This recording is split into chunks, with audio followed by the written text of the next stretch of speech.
Welcome to How to Lose the Weight, the podcast for women ready to stop waiting for someday and live life now. I'm your host, Holly Toscanini, and I'm here to help you break free from perfectionism, self-doubt, and the someday mindset.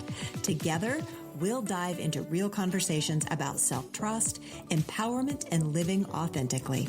If you're ready to reconnect with your intuition and step into your power, you're in the right place. Let's lose the weight and start living fully right now.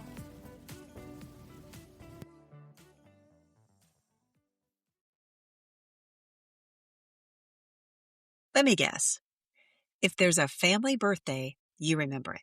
If there's an uncomfortable conversation to be had, you soften it. If someone's going through a hard time, you're the one who checks in, sends the text message, brings the meal, remembers all the details. You are the planner, the emotional thermostat that just let me take care of it person. And the truth is, you're tired. Today, we're talking about what it means to stop being the default caretaker in your relationships, not by turning into a selfish jerk, but by stopping the quiet self-abandonment that's been happening for years. This is your invitation to start unweighting in the area where women tend to wait the longest, relationships. Welcome back to How to Lose the Weight. I'm your host, Holly Toscanini, and around here, we're not trying to create a new you. We're helping you stop waiting for permission to live as the woman you already are. In this episode, we're taking everything we've been talking about, self-trust, unweighting, tiny pivots, and applying it to your relationships, romantic partners, family, friends, and even work. We're going to talk about what it actually means to be the default caretaker. We're going to talk about how you ended up in that role. Little spoiler alert there, you weren't born this way. We're going to talk about the hidden cost of always being the strong one. And most importantly, we're going to talk about some very small practical shifts you can start making today to unweight in your relationships without feeling like a jerk. And at the end, I'm going to share how my Unweighting Quick Start mini course and guide can help you turn this from, oh, this was a good episode, into this is an actual relational change in just under 24 hours. So if you've ever thought, why is it me always holding everything together? This one's for you. Let's start by getting really clear on what I mean by default caretaker. I'm not talking about being kind, and I'm not talking about being generous either. I'm talking about being the person in a relationship system, whether it's a family, a marriage, a friend group, workplace, who automatically picks up the emotional slack. You know, the person who manages everybody's feelings and anticipates needs before people ask, and maybe even quietly carries way more than their share of the load. Not because you've consciously chose to be this way, but because that's just how you've always been, right? So let me give you just a little quick self-check. Listen and see how many of these statements feel kind of familiar to you. Are you the one people call when they're in a crisis, but you're not sure who you would call? Do you remember everybody's birthdays and appointments and emotional triggers, and no one has any idea what your capacity is? Maybe you can sense the tension in a room before anybody says a word, and you instinctively adjust yourself to smooth things over. Or maybe you feel guilty when you're not helping, fixing, or being useful. When you're honest, you don't feel chosen. You feel relied on. And if you're nodding along to at least a few of these, it's very possible that you have become the default caretaker. And here's the word, default. It means you didn't consciously negotiate this role, did you? You didn't just sit down and say, yes, I'd love to be the emotional support department, logistics manager, social coordinator, and conflict diffuser of this entire ecosystem, right? It just happened. Through the years of being the responsible one, the peacemaker, the she has it handled person. And for a long time, it might have felt, well, safe. You were praised. Maybe you even felt a little powerful. Because being needed can feel like being valued. But there's a difference between being needed and being nourished. And for many midlife women, the default caretaker role stopped being flattering a long time ago and started just being exhausting. And today is not about blaming other people for relying on you. It's about recognizing the pattern so you can stop waiting for them to magically change and start making small, self-honoring shifts from your side of the dynamic. Let's also talk about how you ended up in this role, because this is really important. You were not born the default caretaker. You were trained into it. I mean, most of us learned early on that being helpful, pleasant, low maintenance, and emotionally available to others at all times was how you got, approval or safety or connection. Or at least there was less chaos when you acted that way, right? Or maybe you grew up in a family where one parent was maybe volatile and someone had to keep the peace. Or you took on the emotional needs of a sibling or maybe even a parent. You learned that expressing your own needs led to criticism, conflict, or withdrawal. So you just stopped doing it. And then you moved into adulthood. And guess what does really well in school and later in work?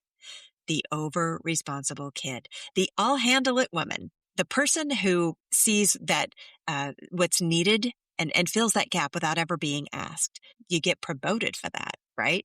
You get praised for that. You become the rock, the glue, the strong one.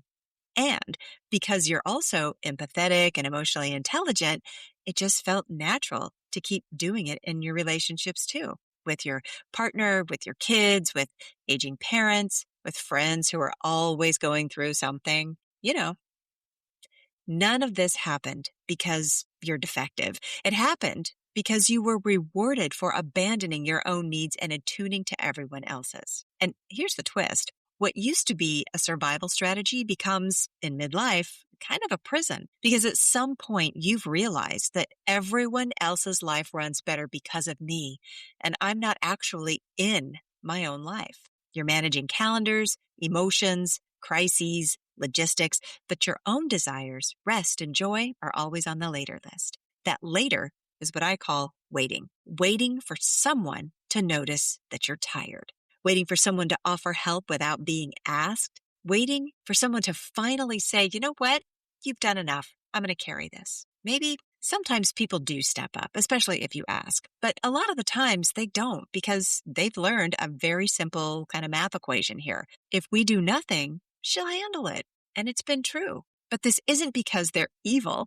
It's because they are used to the system as it is, which is why unwaiting in relationships starts with you, not waiting for them to change first. Let's name the cost, because until you really see it, it's easy to gaslight yourself with, it's not that bad, or I'm just tired, or other people have it worse. Here's what I see over and over in women who have been the default caretaker for decades. I see things like chronic resentment. You still show up, you still help, but under the surface, there's this low-level hum of, why am I always the one? Does no one see what I'm carrying?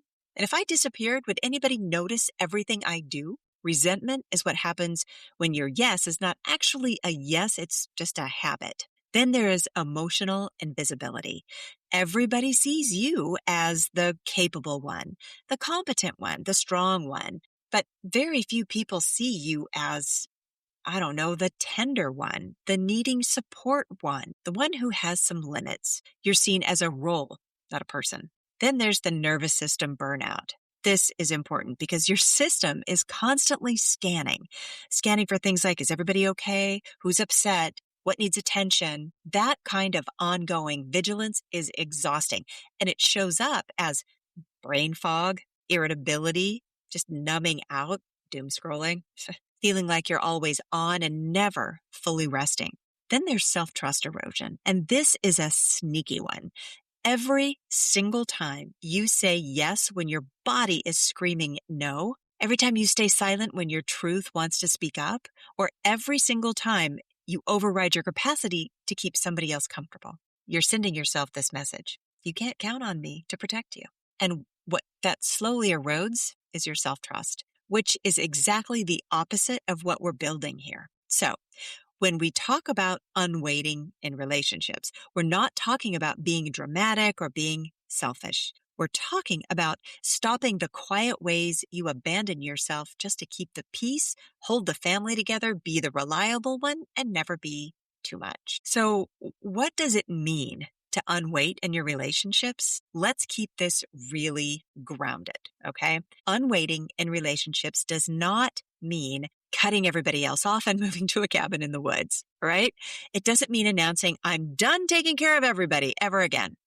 And it doesn't mean refusing to help connect or support people you love.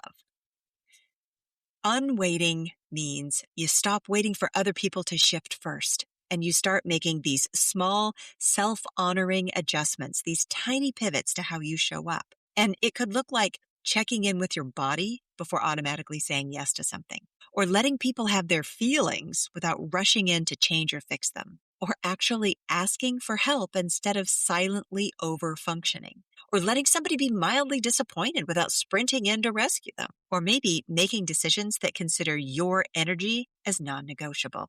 And this isn't a personality transplant, right? It's an upgrade to the settings you've been operating with. That's all. Now, we're going to walk through 4 distinct areas here. Romantic and intimate partnerships, family, kids, parents, extended family, that kind of thing, friendships, and work. So in each one of these areas, I'm going to give you a small shift or experiment you can start playing around with right now. And you certainly do not have to do all of them. Even one experiment can start to change the whole system. So let's start with romantic relationships. It's really about intimate partnerships, right? Marriage, long-term relationships, co-parenting, that's a big one.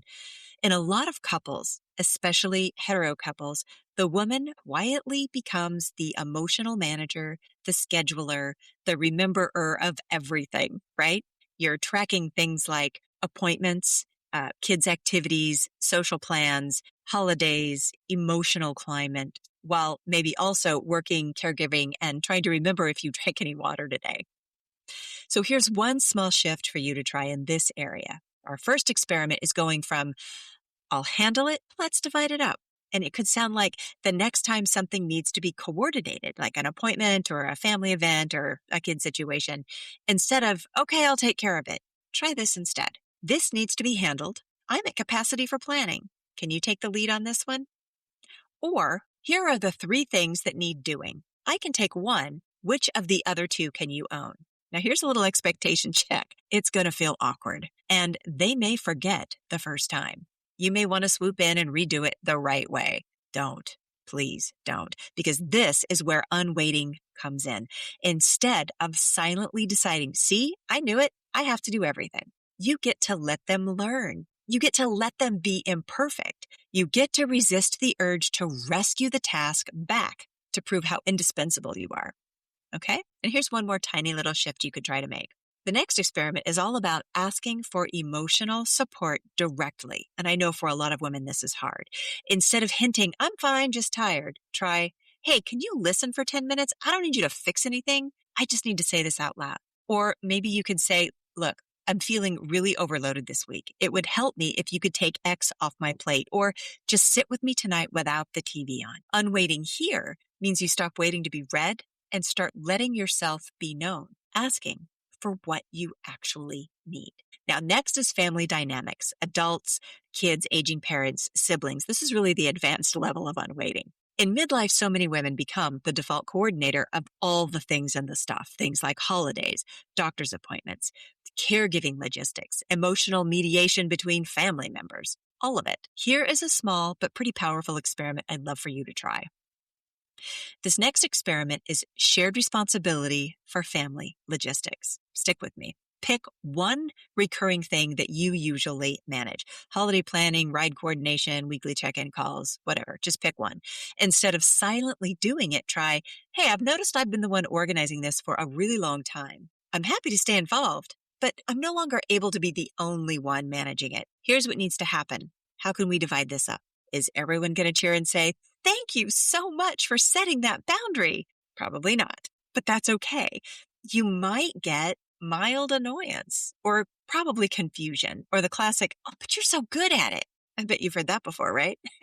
That's when you remind yourself, if I keep saying yes to being the only one, I'm the one training them to expect it. Unwaiting becomes looking like letting other people feel inconvenienced for a minute so you don't have to feel resentful for the rest of the month.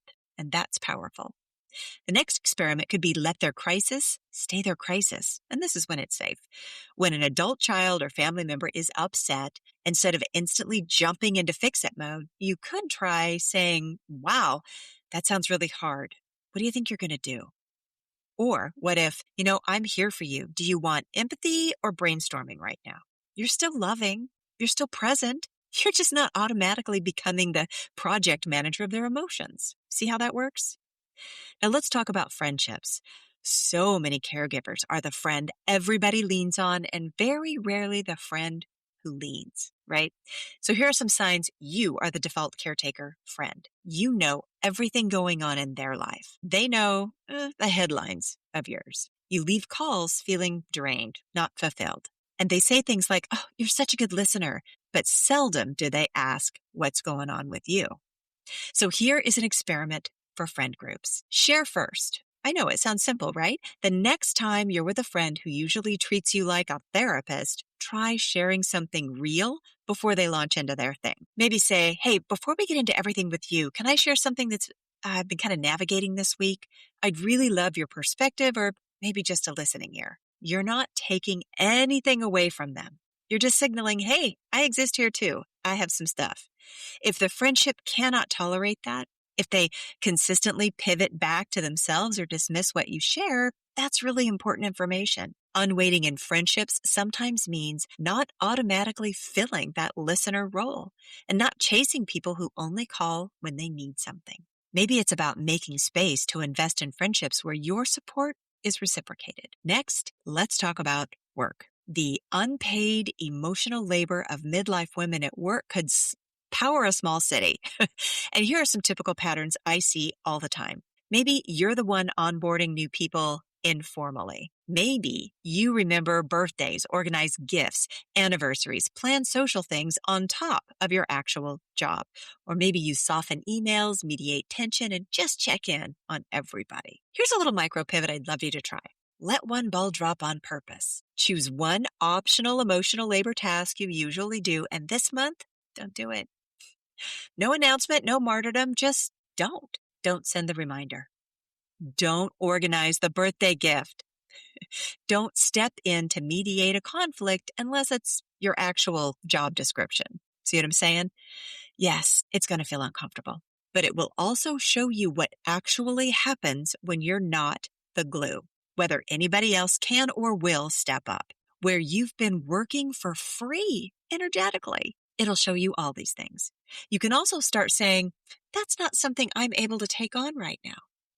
Or one of my favorites, I'm kind of at capacity with my core responsibilities, so I'm going to need to pass on organizing this time around. See, you're not being difficult.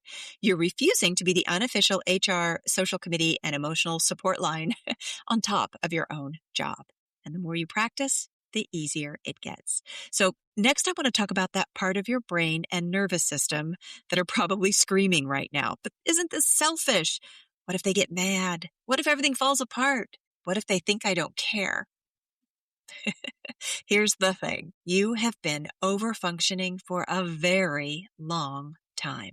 So when you move even a little bit toward balance, your system might interpret it as danger. And not because it is dangerous, but because it's a little unfamiliar. So a few reminders just to kind of put on some Post-it notes maybe. Guilt doesn't always mean you're doing something wrong. Sometimes guilt means you're doing something new that honors you. Other people's discomfort is not proof you're bad. It's proof they've benefited from the version of you who never said no. You can love people deeply and still stop over caretaking them. In fact, it's more loving because it makes room for adults to be adults. When the guilt and the anxiety kick in, you can always say to yourself, this feels wrong because it's new, not because it is wrong. I'm allowed to matter here too. And if it costs me self-trust, it costs too much. Unwaiting in relationships is a nervous system practice, not a one-time declaration. This is why we start with tiny pivots, tiny experiment so your system can acclimate without freaking out. Now, I want to leave you with a really simple framework you can use this week in any of these relationships we've talked about. Think of it as your unweighting and relationships mini map. Okay? Step 1, notice. Ask yourself, where am I being the default caretaker in this relationship?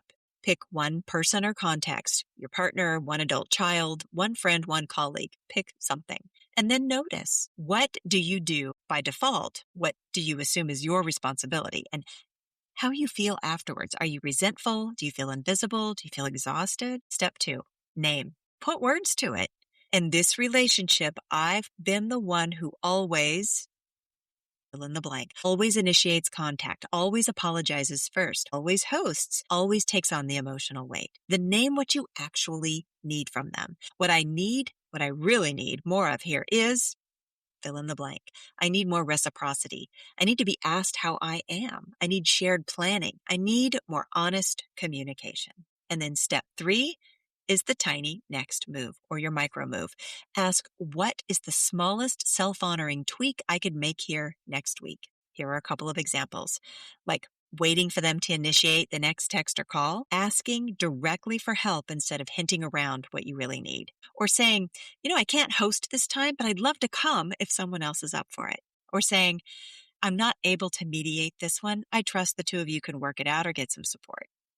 Small, specific, slightly uncomfortable, but not panic-inducing. If it feels like jumping off a cliff, scale it down. If it feels like nothing, well, stretch it a bit. That's unweighting. No more postponing your needs to keep everybody else comfortable. No more waiting to be chosen as worthy of care. You get to choose you, and that is special. And as we wrap up, I want you to really hear this. You do not have to keep being the person who quietly holds everything together at the expense of yourself and your needs. You can still be loving, you can still be kind, and you can still be supportive. But you are also allowed to step out of the default caretaker role and into relationships where your needs matter, your energy matters, your voice matters. And you're not the only adult in the room. Keep that in mind. So if you're thinking, all right, that sounds like me, but I don't really know where to start, or I'm scared I'll either do nothing or I'll go way too far and regret it. This is exactly why I created the Unweighting Quick Start mini course and guide. See, the Unweighting Quick Start is a short, practical experience you can complete in about a day. That helps you get clear on where you're most stuck in waiting mode right now. Maybe it's relationships, maybe it's your work, maybe it's your body or your creative life. And then it helps you identify one specific area where you're tired of kind of being put on autopilot, and then choose one tiny self-trusting micro move you can take in the next 24 hours. Action is everything. It's not a giant life overhaul or another one of these 47-page workbooks that you're never going to finish. This is a focused, guided first step to help you stop waiting and start moving in a way that your nervous system can actually handle. So if relationships are your sticking point, you can use the Unweighting Quick Start to pick one relationship dynamic that you're ready to shift. Then you can walk through the questions we explored today more in depth, right? And then commit to one small real world experiment or micro move, like asking for help, sharing first, or declining a role you've always taken on. You can find it in the Unweighting Quick Start Guide mini course in the link in the show notes and in the episode description. So it's going to be really easy for you to find. If this episode resonated, and I have a feeling it did, here's what I would love for you to do. Choose one relationship where you're done being the default caretaker. Use the notice, name, next tiny move framework. And if you want support, grab the Unweighting Quick Start Guide and let it walk you through the process so you're not doing it alone. And if you do make a small shift, if you let one ball drop or ask for help or finally say, I can't do it this time, I would love to hear about it. Send me a message and tell me what you tried. I am genuinely cheering you on. Remember, you're not behind, you're not too much. You're simply a woman who has carried a lot for a very long time, and you're finally allowed to put some of it down. Until next time, trust yourself. Let other adults be adults. And remember, there is nothing left to wait for. Bye for now. Thank you for tuning in to How to Lose the Weight. If you enjoyed today's episode, be sure to subscribe so you never miss a conversation. And if you found value in this episode, I'd love it if you could leave a review. It really helps the show reach more women like you who are ready to step into their power. For more insights and inspiration, follow me on Instagram at Holly Toscanini or visit hollytoscanini.com. Until next time, remember, stop waiting and start living.